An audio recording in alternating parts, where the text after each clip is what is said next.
My brother, 29, is sick at home with burnout. He's a perfectionist, has anxiety, has trouble dealing with stress. How can I help him become stronger? Well, you could encourage him to go talk to a therapist. You could tell him to go find, you should probably make an appointment with 3 of them. Go talk to each one for an hour. And if he likes one of them and he finds one who listens, then he can go back a couple more times. But it isn't going to hurt him to go once at least to go talk.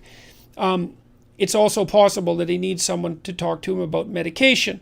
Antidepressants, if he's in real trouble, antidepressants are often very helpful to people. Not always, but often. And so that is a lot better. Taking an antidepressant beats the hell out of being sick at home with burnout and its attendant dangers, cognitive dangers, dangers of stress-induced illness, dangers of suicidal ideation, all that sort of thing.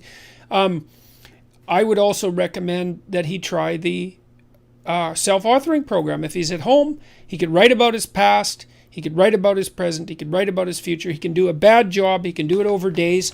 I think that, we have evidence that the program is extremely helpful to people, and there's evidence from other researchers that such programs really help. So that would be something that he could do while he's sitting at home, and it's not going to hurt him.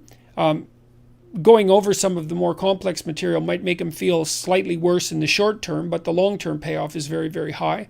So that's what I would recommend. Encourage him to go talk to somebody. He needs to make a plan. He needs to come to terms with what's happened to him, and he needs to make a plan. And he might need to talk to somebody for a long time to figure out what the hell's going on. And we also don't want to rule out, neither does he, the possibility that there's something physical wrong.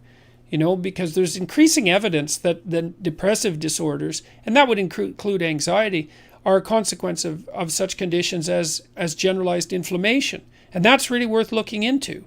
So I think a lot of the things that we think are psychological have a more pronounced physical basis.